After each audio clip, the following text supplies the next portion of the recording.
Hello students, today we are going to discuss the LTI systems, that is the linear time invariant systems.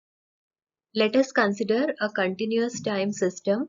So we have a system represented by the block, and here x of t is representing the input to the system and y of t is the output of the system, and both these signals are denoted in the time domain. Now let us consider what is the impulse response of a system. This term is generally found like what is the impulse response of this given LTI system? What does this term mean? As you know, del t represents the impulse signal. So if the value of the input signal, that is x of t, is equal to del t, that is your input is an impulse signal, then some output will be given by this system.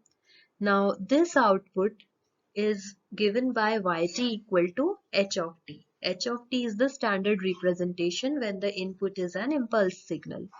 So this particular output h of t is referred to as the unit impulse response because the input is the unit impulse function. So if the input is del t, then the output response is h of t. Another way of representing it is like h of t is capital T of del t. Here capital T represents the transformation by the LTI system. Another term we will be considering here is the convolution integral. Now see, if this LTI system is considered and we provide an input del t, we get an output ht. Now let us say we multiply the input signal del t by a constant capital A. Capital A can be 4, 5, minus 3, any number. And we provide some shifting in the time domain also, like t is converted to t minus kt naught. So what will happen, how it will affect the output, we can see initially the output was ht for del t. So for the given signal, the output also gets shifted by the same amount. So it becomes ht minus kt naught and gets multiplied by the same factor capital A. So this is the manner in which the impulse response or the shifted impulse response can be found for a given LTI system. Now we will see how we find the general solution, like if x of t can be anything. It's not necessary that always the input will be impulse signal. It can be sinusoidal, it can be square wave, it can be unit impulse function. So whatever be the value of the input signal, depending on that how we are going to find the output, that we will be seeing now. Let us now see what the convolution integral means. Like suppose I want to write down a signal xt. We can write it down as integration minus infinity to infinity x of tau del of t minus tau d tau, where tau is any variable. So this particular integral can be called as the convolution integral. Now we will see how this convolution integral will help in finding out the output of an LTI system. Let us consider an LTI system here. Its impulse response is ht, it is given to us, and xt is the input signal, and I am interested in finding out the value of the output signal yt. So directly we can write down yt is equal to xt convolution ht. So if we take the convolution of the input signal with the impulse response ht, we get the output for a given system. So we can say that a system can be characterized using its impulse response. Impulse response says a lot about the characteristics of the system. So how we find the convolution integral for a given signal? Like suppose I want to take the convolution of xt and ht. So this symbol represents convolution. It's not multiplication. So my output yt is going to be equal to xt convolution ht. So this is given by integration minus infinity to infinity x of tau h of t minus tau d tau.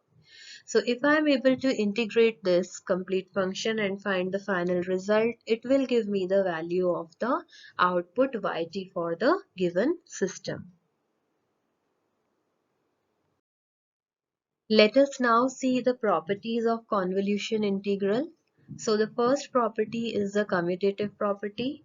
It says that if I take convolution of xt and ht or ht and xt, it's one and the same thing. The order does not matter. We can see it by putting in the formula also. Like if I want to find out the value of, it must be yt.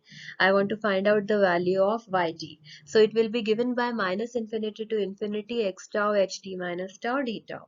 And similarly, I can take convolution of ht and xt. So it will become opposite. So h tau x of t minus tau d tau.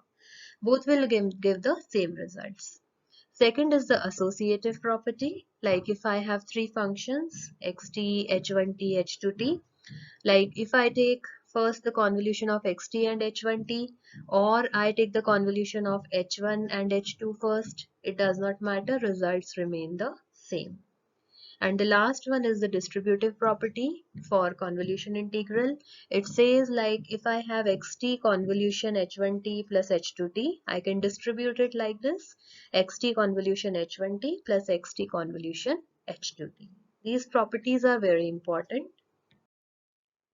Now let's see how diagrammatically we can represent these properties. So first is the commutative property. So how I represent it? Like if I have xt as the input and ht is the impulse response, I get the output yt. So I can interchange ht and xt and my yt remains the same. This is similar to commutative property. Next is the associative property. Associative property, it says like if xt is the input and we are connecting h1t, h2t, and we get the output yt. So this connection is called as cascade. This is a cascade connection, like the output of h1 is connected to the input of h2. This is cascade. Now we can like reverse, we can put h2 first and then we can put h1. It will not affect the results. And the last is the distributive property. The distributive property says like if I have h1t and h2t in cascade, then if I want to represent these two by a single block, so the single block can be represented by h1 of t convolution h2t. So this is a diagrammatic representation. Sometimes we are given block diagrams to solve the system. In that it is helpful. Thank you so much for watching the video. Next, we will be coming with some examples for the concepts discussed here.